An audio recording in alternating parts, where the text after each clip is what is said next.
"Get out of here, you useless old hag. As far as I'm concerned, you'll never set foot in this house again. Get out of my house now!" Jennifer screamed, her face contorted with rage. I remained calm, looked directly into her eyes, and responded, "Try to make me leave." She lunged at me furiously, but my son Richard grabbed her arms before she could assault me. I tried to call the police, but Jennifer slapped the phone from my hand, sending it flying across the room. "You're not calling the police. You're just leaving," she yelled. I walked out of the house humiliated, but determined. That young woman had no idea that the house where she lived with my son was, in fact, my property. And I already knew exactly who she really was. If you're watching this, subscribe and let me know where you're watching from. My name is Margaret Watson. I'm 73 years old, and my son Richard never really grew up. Without his father's presence, who passed away when Richard was young, he became emotionally dependent on me. At 35,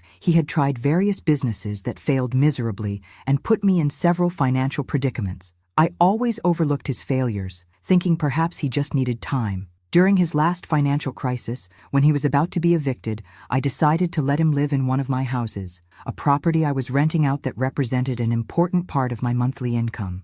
I asked the tenants to vacate the property and handed the keys to my son, without revealing that the house was legally in my name. We also maintained a joint bank account containing part of the life insurance money left by his father, our safety net for emergencies. My shoulders slumped as I drove away from the house, tears streaming down my face. The image of Jennifer's smug expression burned in my mind. My own son had stood there, saying nothing, while this woman, this stranger, had humiliated me in what was actually my own home. My hands trembled on the steering wheel, but beneath the hurt, a flame of determination began to grow. I wasn't some fragile old lady who would just roll over and accept this treatment. I had survived the death of my husband, raised a son alone, and managed my finances carefully enough to own multiple properties. This girl had no idea who she was dealing with. At home, I collapsed onto my sofa, feeling the weight of the day crushing down on me. For 2 years, Richard had lived in that house without major changes in his behavior or ambitions. Then suddenly, I received an extremely excited call from him. "Mom, I need you to meet someone very special." I had been hopeful but cautious. At the restaurant, I barely recognized my own son. Well-dressed, clean-shaven, with a haircut, smiling and confident, a surprising transformation. Jennifer Stevens was stunning and charismatic, but something about her bothered me from the first moment. During the conversation, I had the strong feeling I'd seen that face somewhere before. "Don't I know you from somewhere?" I asked, noticing a brief moment of tension in her eyes. She quickly changed the subject, explaining that she had worked as a model in some television commercials. The dinner went well, but I left with a strange uneasiness. In the weeks that followed, I observed worrying changes. Richard sold his old car, which was a sentimental inheritance from his father. When questioned, he explained he was investing in online businesses with Jennifer, supposedly a digital startup specialist. The memory of that first dinner made my stomach churn. I should have trusted my instincts from the beginning, but it wasn't too late. I got up from the sofa, my back straightening with resolve. Jennifer had no idea what was coming. The morning after Jennifer threw me out, I marched into my bank with determination I hadn't felt in years. The young clerk's eyes widened as I slammed my ID on the counter. "I need to close a joint account immediately," I said, my voice steady despite the rage simmering inside me. "And I need to speak with the mortgage department." 2 hours later, I walked out with the joint account closed and transferred to a new account solely in my name. I had also initiated the formal eviction process for my property. My son and his precious Jennifer would soon discover what happens when you mess with Margaret Watson. My phone rang incessantly that afternoon, Richard calling 17 times in a row. I let it ring. For once, he would wait for me. When I finally answered on the 18th call, his voice was frantic. "Mom, what did you do? The bank says our account is empty." "Not empty, Richard. Transferred." My voice sounded foreign to my own ears, cool and confident. "That money was partly my retirement fund, not a playground for your girlfriend's investments." "You can't do this," he shouted, panic edging his voice. "We have bills due. Jennifer's startup needs—" "Jennifer's startup," I interrupted,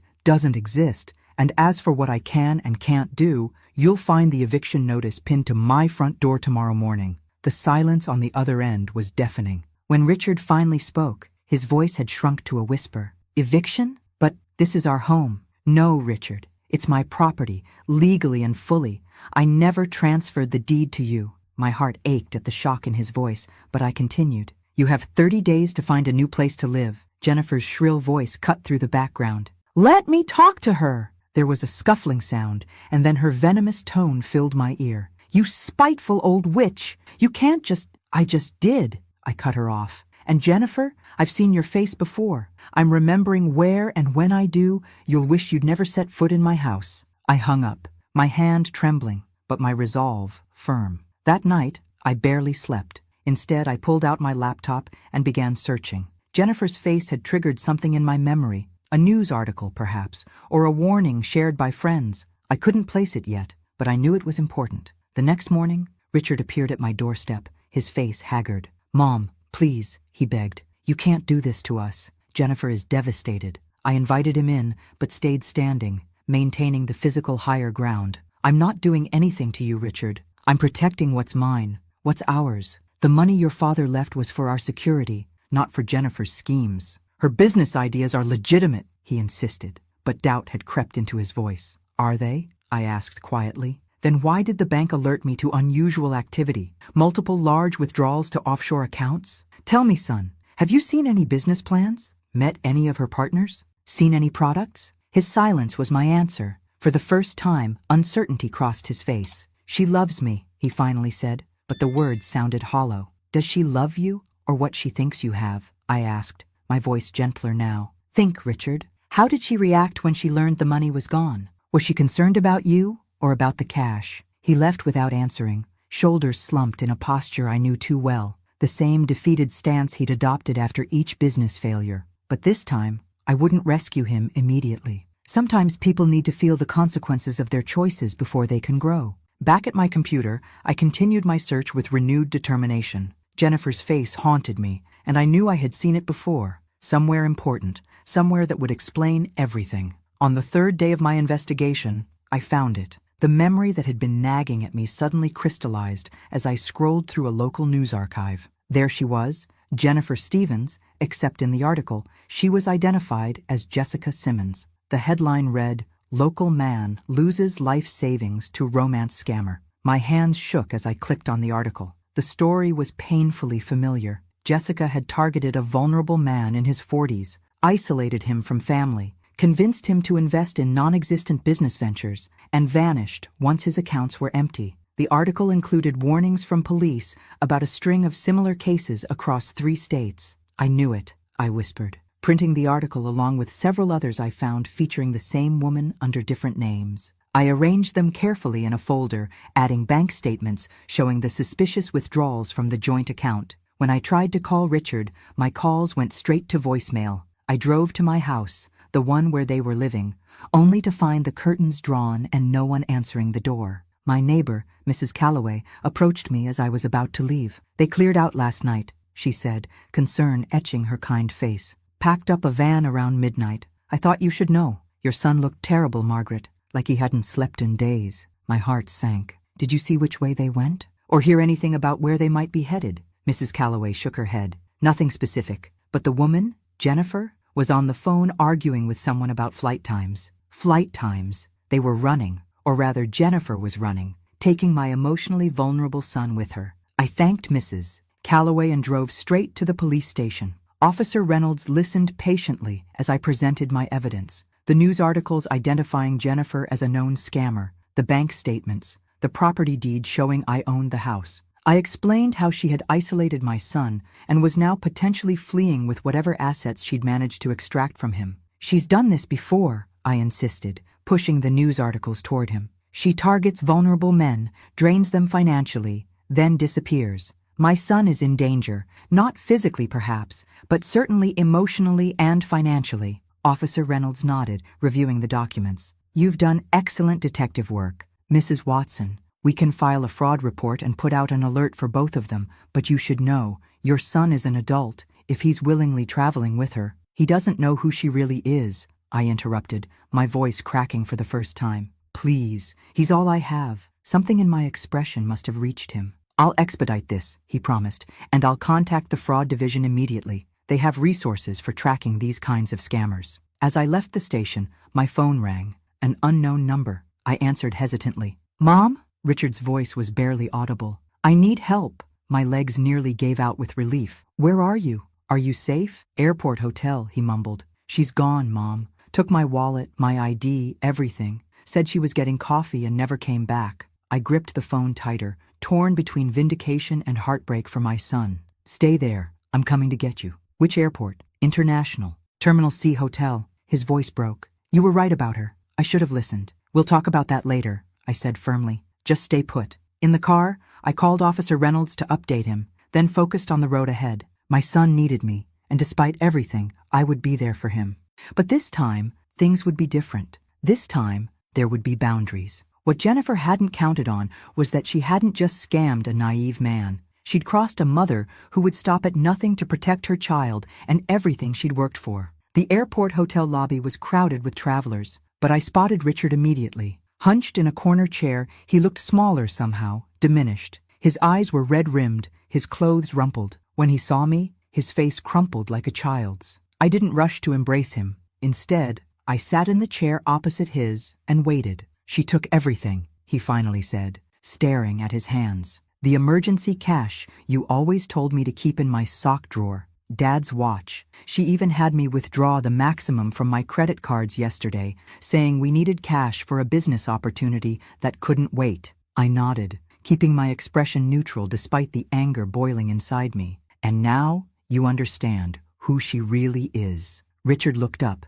his eyes swimming with tears. How did you know, Mom? How did you see through her when I couldn't? Because I wasn't blinded by what I wanted to see, I said simply. Now, we need to report your stolen ID and cancel those credit cards immediately. For the next 3 hours, we worked methodically, filing police reports, calling credit card companies, placing fraud alerts on his accounts. With each call, Richard's shoulders straightened a little more, as if shedding the weight of his denial. Officer Reynolds met us at the police station, bringing the fraud division detective assigned to the case. Detective Martinez listened intently as Richard described Jennifer's manipulation tactics. How she'd isolated him from friends and family, how she'd pressured him to invest in various schemes. She's got it down to a science, Detective Martinez said grimly. You're not her first victim, Mr. Watson, and you won't be her last unless we catch her. The good news is, your mother's evidence gives us a solid foundation, and your testimony adds crucial details about her current appearance,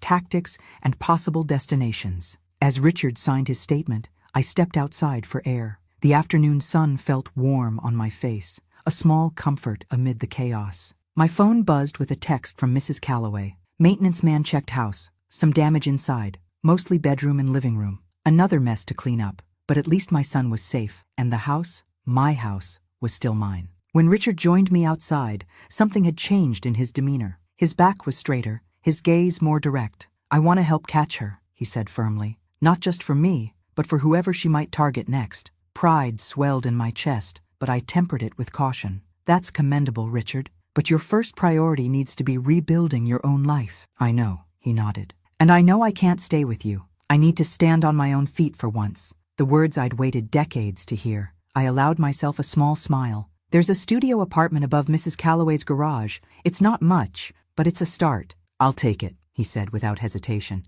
And Mom, I'm sorry. Not just about Jennifer, but about everything. All the years of depending on you, taking advantage. I touched his arm lightly. We'll have time for all that. Right now, let's focus on making sure Jennifer doesn't do this to anyone else. As we drove back to my home, Richard stared thoughtfully out the window. You know what's ironic? He finally said. She always mocked your outdated ways, how you kept paper bank statements, how you clipped news articles, how you remembered faces. In the end, that's what caught her. I couldn't help but smile. Never underestimate an old woman with a good memory. Richard, we've seen too much to be easily fooled. For the first time in days, he laughed. A genuine sound that washed away some of the tension between us. Jennifer had taken much from him, but perhaps in the process, she'd given him something valuable. A chance to finally grow up. 3 weeks after Jennifer's disappearance, Detective Martinez called with news. We've got her, Mrs. Watson. Jessica Simmons, or Jennifer Stevens, as your son knew her, was arrested in Phoenix attempting to open bank accounts with stolen identification. Relief flooded through me. Will Richard need to testify? Eventually, yes. Her pattern of fraud crosses state lines, So federal charges are likely. Your son's case will be one of several the prosecutor will present. I thanked him and immediately called Richard at his new job, a modest position at a local bookstore that paid enough to cover his rent for Mrs. Calloway's studio apartment. They caught her, I said when he answered. The silence on the other end spoke volumes. I should feel happy, he finally replied, but mostly I just feel stupid. You were manipulated by a professional con artist, Richard. She's done this multiple times. Still, he sighed, I let her come between us. I believed her when she said you were controlling me, holding me back. I even believed her when she said you doctored those news articles. I swallowed hard, remembering the accusations he'd hurled at me before Jennifer's true nature was revealed. What matters is that you see the truth now. After work, Richard came over for dinner, our new weekly tradition. As we ate, I noticed subtle changes in him, how he maintained eye contact during conversation, how he asked questions about my life instead of talking only about his problems, how he insisted on washing dishes afterward. I've been thinking, he said as he dried a plate. I want to meet her other victims. The plate nearly slipped from my hands. Why would you want to do that? Because I'm not the only one rebuilding a life she destroyed. Maybe we could help each other. His expression was earnest, determined. Detective Martinez said there's a support group, people who've been scammed, not just by Jennifer but by others like her. I studied my son's face, seeing something new there, empathy perhaps, or a desire to transform his pain into purpose. I think that's a wonderful idea. Would you come with me? Just the first time? The request surprised me. For years I'd been pushing myself into his life, offering unsolicited help and advice. Now he was asking for my support. Of course I will. The following Tuesday, we sat in a community center meeting room with 8 other people, men and women of various ages, all victims of romance scams. As each person shared their story, I watched Richard's face, saw recognition and relief as he realized he wasn't alone in his experience. When his turn came, he spoke clearly and honestly about his vulnerabilities, how Jennifer had exploited them, and what he was learning about himself in the aftermath. The hardest part, he admitted, was accepting that my mother had been right all along. She saw through Jennifer immediately, but I was too stubborn to listen. An older man across the circle nodded knowingly. My daughter tried to warn me too. Took me losing my retirement fund to finally hear her. After the meeting, Richard was quiet on the drive home. When we pulled into his driveway, he turned to me with an intensity I hadn't seen before. I'm going to testify against Jennifer, he said firmly, and I'm going to keep attending those meetings. I think this might be the first truly important thing I've ever done. My heart swelled with a new kind of pride, not the anxious hope I'd felt during his many failed ventures, but genuine admiration for his courage and growth. Richard, I said carefully, I've always believed you had it in you to do something meaningful with your life. I'm just sorry it took this experience to bring it out. He shook his head. Don't be sorry, Mom. For the first time, I'm not sorry either. Jennifer thought she was destroying me, but instead, she might have saved me from myself. As I watched him walk to his apartment, head high, shoulders squared, I realized Jennifer had underestimated both of us. She had seen an easily manipulated man and his interfering mother. She hadn't recognized a fighter who just needed the right battle, or the woman who had raised him to eventually find his strength. 6 weeks after Jennifer's arrest, Richard and I sat in a federal prosecutor's office in downtown. Mrs. Patel, the assistant U.S. attorney handling the case, spread photographs across her desk, different women, all with Jennifer's face but various hairstyles, colors, and names. We've linked her to 7 separate scams in 4 states, Mrs. Patel explained. What makes your case particularly valuable, Mr. Watson, is that your mother preserved evidence so meticulously. Richard glanced at me with newfound respect. She's always been thorough. Thorough is an understatement, Mrs. Patel smiled. The bank statements, the news articles, the property documentation, it's a prosecutor's dream. Pride straightened my spine. For years, Richard had mocked my obsessive organization, my filing cabinets of important papers, my insistence on keeping records. Now those same habits were helping bring a criminal to justice. There's something else, Mrs. Patel continued, her expression turning serious. We found evidence that Jessica, was planning something bigger with you. Richard. Notes in her hotel room suggested she was pushing for marriage. Richard paled. She had been hinting about it recently. Said we should do it quickly, elope somewhere romantic. Once married, she could have legally accessed far more of your assets. And potentially your mother's as well, Mrs. Patel explained. She was playing a longer game with you than with her previous victims. The thought sent chills down my spine. How close had we come to disaster? If I hadn't recognized her, if I hadn't acted quickly. When is the trial? I asked, pushing away the dark thoughts. That's the other reason I called you in, Mrs. Patel replied. Jessica's attorney has approached us about a plea deal. She'll plead guilty to multiple fraud charges and reveal information about a larger network of scammers she's connected with in exchange for a somewhat reduced sentence. Richard leaned forward. What does that mean for us? It means no trial. You'd still provide victim impact statements for the sentencing hearing, but you wouldn't have to testify about every detail in open court. Richard and I exchanged glances. The relief on his face was palpable. I'll do whatever helps put her away, he said firmly. But I admit, not having to face her in a lengthy trial would be easier. As we left the prosecutor's office, Richard suggested we walk through the nearby park rather than heading straight to the car. It was a beautiful autumn day, the trees ablaze with color. For several minutes, we strolled in comfortable silence. You know what I realized in there? Richard finally said. If you hadn't been so we might have lost everything. Your attention to detail, your insistence on keeping records, your stubbornness, all the things that sometimes drove me crazy, they saved us. I laughed softly. Well,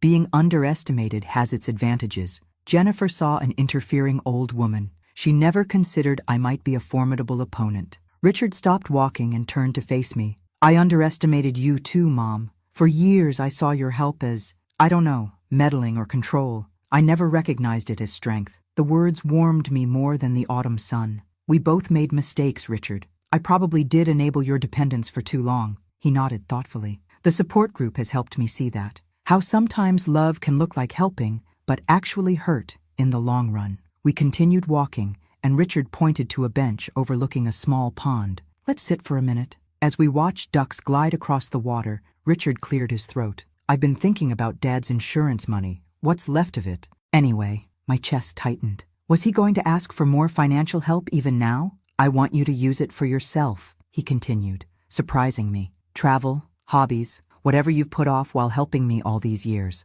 I'm on my feet now, Mom. Really. Tears pricked my eyes and I blinked them away. And that's generous of you, Richard. It's not generosity. It's just finally right. He squeezed my hand. Jennifer thought she was destroying us. Instead, she forced us to rebuild something better. Looking at my son's profile, so like his father's, but now with a maturity I'd waited decades to see, I realized he was right. From the ashes of Jennifer's deception, something unexpected had emerged. The relationship we should have had all along. The day of Jessica Simmons's sentencing hearing arrived with a crisp December chill. Richard and I dressed carefully, me in a tailored navy suit I'd purchased specifically for this occasion. Richard in a charcoal gray ensemble that made him look older, more substantial. You look powerful, Mom, he commented as we pulled into the courthouse parking lot. I smoothed my jacket, feeling the unfamiliar confidence of someone who had faced a threat and emerged victorious. I feel powerful, I admitted. The courtroom was more crowded than I'd expected. Mrs. Patel had told us that several of Jessica's other victims would be present, but I hadn't anticipated the media attention. Apparently, the case had touched a nerve. Elder fraud and romance scams were increasing problems, and our story had resonated with the public. We took our seats in the front row. Mrs. Patel nodded reassuringly from her table, then returned to reviewing her notes. The bailiff called for us to rise as the judge entered, and the proceedings began with formal introductions and case summaries. And then she was there, Jessica Simmons, escorted by court officers. She looked smaller somehow, less glamorous in her navy jumpsuit, her previously immaculate hair now pulled back in a simple ponytail. For a brief moment, our eyes met across the courtroom. I didn't look away. I wanted her to see me clearly, to recognize the woman she had so gravely underestimated. The judge reviewed the plea agreement, then invited victim impact statements. An elderly man spoke first, his voice wavering as he described how Jessica had stripped him of his retirement savings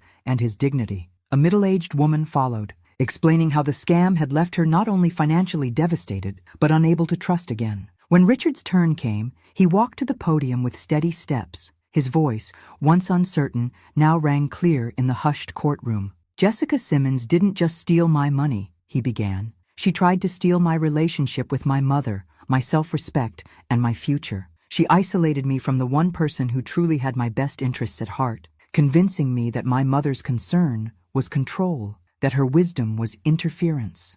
I watched Jessica's face as my son spoke. For the first time, her composed mask slipped, revealing a flicker of genuine emotion. Surprise, perhaps, at the strength in Richard's voice. "But here's what she didn't count on," Richard continued. "She didn't expect that my mother would fight for me. She didn't expect that the woman she dismissed as a meddling old lady would be the one to expose her, and she certainly didn't expect that her actions would ultimately make me stronger, more independent, and more appreciative of genuine love than I've ever been." Pride swelled in my chest as Richard concluded his statement by addressing Jessica directly. "You thought you were destroying me, but you actually set me free. Free from dependency, free from immaturity, free to finally become the man my mother always knew I could be." As Richard returned to his seat beside me, I squeezed his hand. Mrs. Patel nodded, indicating it was my turn. I approached the podium, standing tall despite my 73 years. "Your Honor," I began,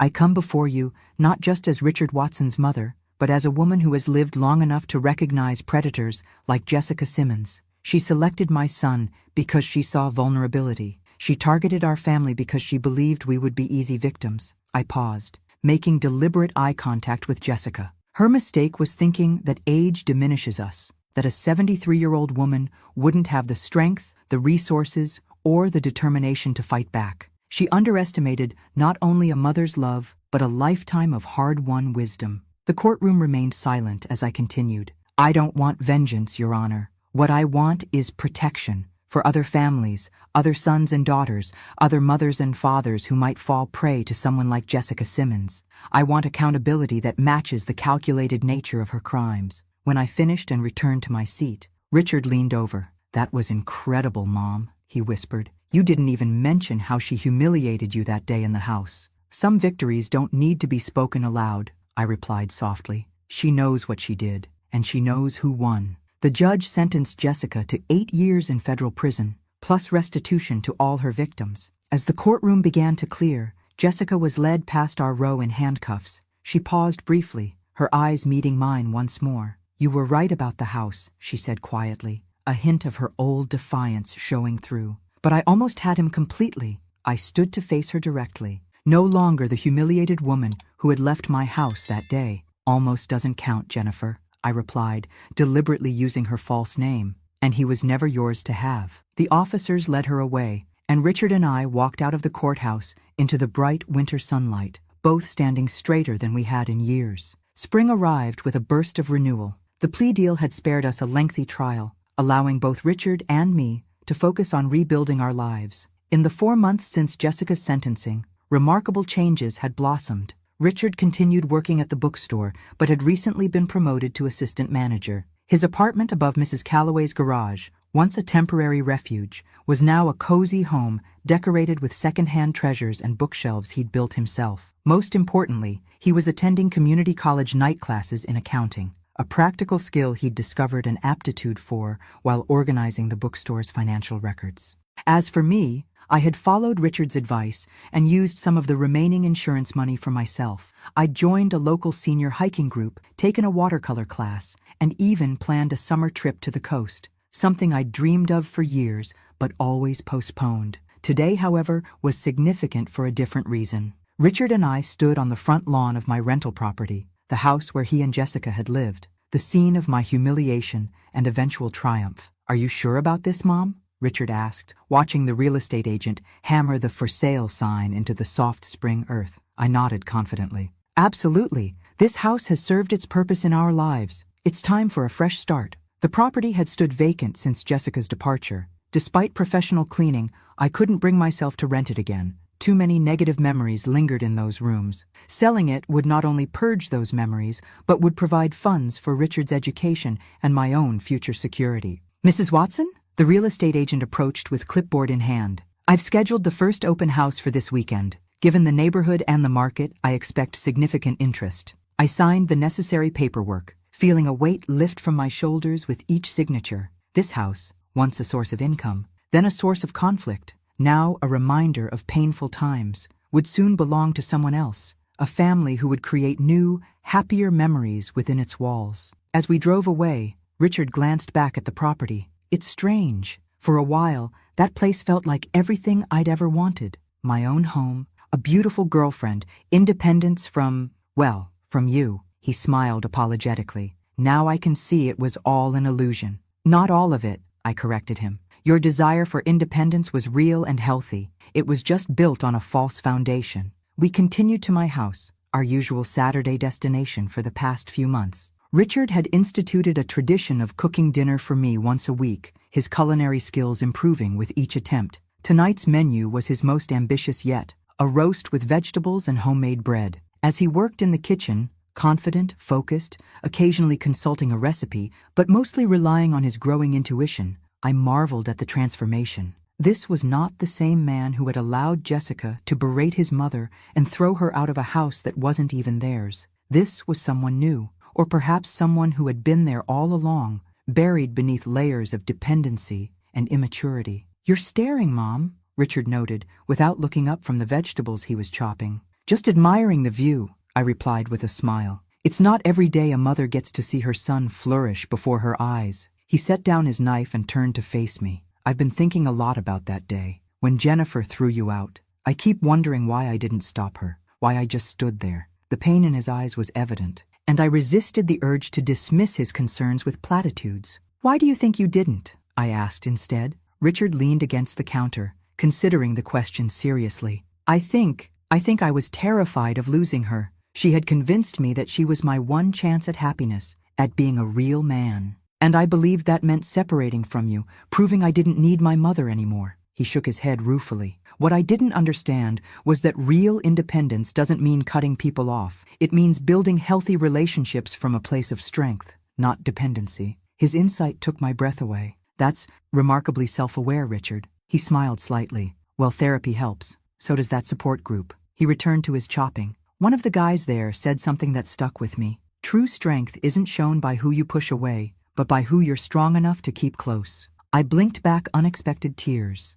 touched by his growth and the implications for our relationship. We were building something new, a mother-son bond based on mutual respect rather than dependency and enabling. As we sat down to dinner later, the roast perfectly cooked and the bread still warm, Richard raised his glass in a toast. To fresh starts, he said, and to the strongest woman I know, who never gave up on me even when I gave up on her. I clinked my glass against his, my heart full. To fresh starts, I echoed, and to the man you've become. 1 year after Jennifer's dramatic exit from our lives, I sat in the audience of the community college auditorium, watching with undisguised pride as Richard walked across the stage to receive his accounting certificate. At 36, he was older than most of his classmates, but his face shone with an accomplishment that had been earned entirely through his own efforts. Richard Watson, Certificate in Accounting with Honors, the dean announced, and I found myself on my feet, applauding with an enthusiasm that made Richard shake his head in mock embarrassment. After the ceremony, we gathered with a small group, Mrs. Calloway, Richard's boss from the bookstore, and 2 friends from his support group, for a celebration dinner at a local restaurant. I had offered to host at my home, but Richard had insisted on treating everyone. Mom, he said, raising his glass once everyone was served. I know I'm supposed to thank the Academy and all that, but really I need to thank you, not just for your support this past year, but for fighting for me when I couldn't fight for myself. Here, said Mrs. Calloway, raising her glass. Margaret is a force to be reckoned with. As dinner progressed, I noticed Richard checking his watch several times. Are we keeping you from something? I asked quietly when the others were engaged in conversation. Actually, he said with an enigmatic smile, there's somewhere I'd like to take you after dinner, if you're up for a little surprise. Intrigued, I agreed. After we'd said our goodbyes to the others, Richard drove us through familiar neighborhoods until we turned onto the street where my rental property, now sold, was located. Richard? I questioned as he parked across the street from the house. Why are we here? Just wait, he said, checking his watch again. Perfect timing. As we sat in the car, a moving truck pulled up to the house. A young couple emerged from inside, followed by 2 small children who raced around the front yard with the boundless energy of youth. The new owners of my former property were clearly in the process of moving in. I don't understand, I said, turning to Richard. His expression was thoughtful as he watched the family. I looked them up after you mentioned the house had sold. He's a firefighter. She's a nurse. Those kids are 4 and 6. He turned to me. They're a real family, Mom. a good family, and they're going to fill that house with love and laughter and memories that will completely erase what happened there with Jennifer. Tears pricked my eyes as I understood what this moment meant to him. You're giving the house a fresh start in your mind. He nodded. Our story with Jennifer could have ended so differently. She could have taken everything, the house, the money, maybe even destroyed our relationship permanently. Instead, look at all that's grown from that awful day. I watched as the father swept one of the children up onto his shoulders, the child's delighted shriek carrying across the street. They seem happy, I observed. They are, Richard confirmed. And so are we, aren't we? Despite everything, or maybe because of it. We sat in companionable silence for a few minutes more, watching the new family begin their life in the house that had once been the setting for our darkest moments. There was something profoundly healing about witnessing this transition, from a place of pain to a place of new beginnings. As Richard drove us home, he seemed to have one more surprise in mind. I have something for you, he said, reaching into his jacket pocket at a stoplight. He pulled out a small velvet box. Richard, what? Open it, he encouraged. Inside was a delicate silver bracelet with a single charm, a small house. I had it custom made, he explained, to remind us both that a house is just a building. It's the people inside who make it a home. The sentiment touched me deeply. It's beautiful, I said, letting him fasten it around my wrist. There's one more thing, he said, as we pulled into my driveway. I've been offered a full-time position at an accounting firm. It's entry-level. But with my certificate and the partner's recommendation from the bookstore accounts I've been handling, they're taking a chance on me. Richard, that's wonderful news, I exclaimed. It means I'll finally be completely financially independent, he continued. No more help needed. And, he hesitated, I've found an apartment closer to the firm. A real apartment, not just a room above a garage. I felt a momentary pang at the thought of him moving further away, but it was quickly replaced by genuine happiness for his progress. You've come so far, I said softly. I'm so proud of the man you've become. I'm proud of him too, Richard replied with a smile. And I have you to thank for never giving up on him, even when he was buried under years of immaturity and poor choices. As we walked to my front door, I glanced at the silver bracelet glinting on my wrist. Jennifer had tried to throw me out of a house that was legally mine, but in doing so, she had inadvertently helped us build something far more valuable, a relationship that no one could ever take away. 18 months after Jennifer's sentencing, I received an unexpected phone call from Mrs. Patel, the prosecutor who had handled her case. Mrs. Watson, she began, I wanted to inform you personally rather than having you hear it elsewhere. Jessica Simmons is being transferred to a minimum security facility. Her cooperation with authorities has led to the identification and arrest of several other members of her fraud network. I absorbed this information calmly, surprised by my own lack of anger or anxiety. Thank you for letting me know. Is there anything we need to do? No, nothing at all. She still has years left on her sentence, and the restraining order remains in effect permanently. I simply thought you deserved to know, given how instrumental your evidence was in the case. After hanging up, I called Richard at his office to relay the news. How do you feel about it? He asked. Oddly at peace, I admitted. She seems very far away from our lives now. She is, Richard confirmed, in every possible way. That evening, Richard came over with takeout from our favorite restaurant. A small celebration, he explained, for a milestone in his own life. He had been dating Sarah, a quiet, thoughtful librarian he'd met through the bookstore, for 6 months now. I've told her everything, he said as we ate. About Jennifer, about my financial irresponsibility, about how I let you down. All of it. That must have been difficult, I observed, noting the calm confidence in his demeanor. It was necessary, he corrected. Sarah deserves to know who I really am. Not just who I am now, but how I got here. And something amazing happened, Mom. When I finished telling her everything, she said she respected me more for it, not less. I smiled, recognizing the healthy foundation he was building. She sounds like a wise woman. She is, and she wants to meet you properly, not just the quick introductions we've had. She suggested Sunday dinner next week, if you're available.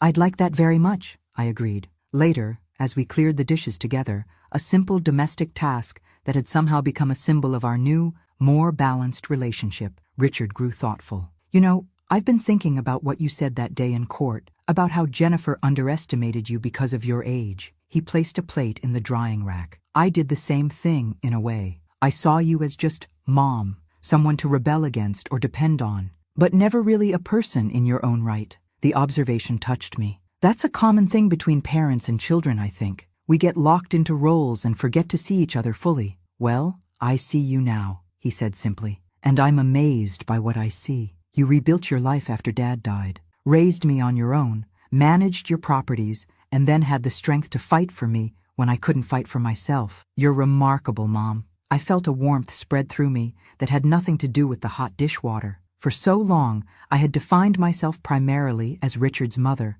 measuring my success or failure by his well-being. Now, at 74, I was being seen, truly seen, for all that I was. You know, I said carefully, when Jennifer screamed at me to get out of her house that day, something broke inside me. Not just my heart over your betrayal, but something deeper, my identity. Perhaps I felt insignificant, disposable. Richard stopped washing, turning to face me fully. I'm so sorry, Mom. No, let me finish, I continued. That moment, as painful as it was, forced me to reclaim myself, to remember that I am more than someone's mother or someone's victim. I am Margaret Watson, and I have lived a life of consequence. Richard's eyes glistened with understanding. You certainly have. And now, I'm living a life of choice, I added. My hiking group, my watercolor classes, my trip to the coast, these aren't just activities. They're declarations of selfhood. To Margaret Watson, Richard said, raising a soapy hand in mock toast. A woman of consequence and choice. I laughed, flicking water at him playfully. The kitchen, once a place where I had worked alone, preparing meals for a son who took them for granted, was now a space of shared joy and mutual appreciation. Later that night, after Richard had gone home to his new apartment, I sat on my porch watching fireflies dance in the summer dusk. My phone buzzed with a text message, a photo from Richard showing a small velvet box containing a modest but elegant engagement ring. Not yet, the message read, but soon. Wanted you to be the first to know. I smiled, typing back my enthusiastic approval. As I set the phone down, I caught sight of the silver bracelet on my wrist, the little house charm catching the last light of day. Jennifer had tried to cast me out, thinking she could erase me from my son's life. Instead, she had inadvertently secured my place in it forever, not as a crutch or an ATM, but as a mother treasured for her strength, wisdom, and unwavering love. 2 years to the day after Jennifer screamed at me to get out of her house, I stood in the garden of Richard and Sarah's new home, surrounded by their closest friends and family. At 75, I had never felt more vibrant or more valued. Mom, Richard called, approaching with Sarah on his arm. We wanted to show you something before the other guests arrive. They led me to a secluded corner of the garden where a small stone bench sat beneath a flowering dogwood tree. A discreet plaque on the bench read, "For Margaret Watson, who taught us that true strength comes from within." It's our wedding gift to you, Sarah explained, her gentle eyes warm with genuine affection. A place that's always yours in our home. Tears threatened, but I blinked them away, not wanting to smudge my carefully applied makeup. It's perfect, I managed, touching the engraved plaque with reverent fingers. The garden filled gradually with guests for the intimate wedding ceremony. Richard, handsome in his tailored suit, stood tall and confident, a man fully formed, no longer the boy who had hidden behind my protection or Jennifer's manipulation. As the mother of the groom, I had been given a place of honor in the front row. But when the officiant asked, "Who presents this man in marriage?" Richard had surprised everyone with a break from tradition. "I present myself," he answered clearly. Then, turning to me with a smile, he added, "With gratitude to my mother, who taught me how to stand on my own." The ceremony was beautiful in its simplicity and authenticity. When Richard and Sarah exchanged vows they had written themselves, I heard echoes of the hard-won wisdom that had brought us all to this moment. "I promise to see you fully," Richard vowed to Sarah, "not as an extension of myself or a solution to my problems, but as your own complete person." At the reception, I found myself approached by a distinguished gentleman who introduced himself as Sarah's father. "Mrs. Watson," he said warmly, "I've heard so much about you from both Sarah and Richard. Your son speaks of you with such admiration." "Please call me Margaret," I replied, "and I'm equally impressed with the remarkable woman you raised." "They're good for each other," he observed, watching the newlyweds greet their guests. "Balanced, equal." "Yes," I agreed. "That's exactly right." Later, during the traditional mother-son dance, Richard led me onto the floor with graceful confidence. "Happy?" I asked as we moved to the gentle music. "Beyond words," he replied. "You know, I was thinking about Jennifer earlier." I raised an eyebrow in surprise. "Really? Today? Of all days?" He nodded thoughtfully. I realized something. In her own twisted way, she gave me the greatest gift possible. If she hadn't pushed me to that breaking point, if she hadn't humiliated you that day, I might never have found the strength to change. I might still be that dependent, immature man, taking advantage of your generosity. Perhaps, I allowed. But I prefer to think that you had that strength inside you all along. It just needed the right catalyst to emerge. The music continued, and Richard glanced over to where Sarah was dancing with her father. She sees me clearly, he said softly. All of me, the good and the bad, the strong and the weak, and she loves me anyway. That's what real love looks like, I agreed. Not the fantasy Jennifer sold you, but the authentic connection you've built with Sarah. As the dance ended, Richard embraced me tightly. Thank you, he whispered, for everything. The rest of the reception passed in a blur of joy and celebration. When it was time for the newlyweds to depart for their honeymoon, guests gathered to shower them with flower petals. Richard sought me out one last time, pressing something into my hand. What's this? I asked, looking down at a small key. To our house, he explained. Sarah and I want you to know you're always welcome, not as a guest, but as family. No one will ever tell you to leave again. I closed my fingers around the key, its symbolic weight far greater than its physical presence. I'll treasure this, I promised, but you know I'll always call before coming over. He laughed, a sound free from the insecurity that had plagued him for so long. I'd expect nothing less from Margaret Watson, woman of principle. As I watched their car disappear down the driveway, I reflected on the extraordinary journey that had brought us here. 2 years ago, Jennifer Stevens had screamed at me to get out of what she thought was her house, never imagining that her cruelty would set in motion a transformation that would ultimately lead to this day of joy and authentic connection. I sat on my stone bench as the other guests began to depart, feeling the pleasant weight of the key in my palm and the warmth of the afternoon sun on my face. At 75, I had discovered that life's most difficult moments often serve as doorways to its greatest gifts, if only we have the courage to walk through them. Jennifer had severely underestimated the power of a determined older woman. She had mistaken age for weakness, wisdom for interference, and maternal love for control. Her greatest miscalculation, however, had been believing she could drive me away from what was rightfully mine. Not just a house, but my relationship with my son. Thanks for listening. Don't forget to subscribe and feel free to share your story in the comments. Your voice matters.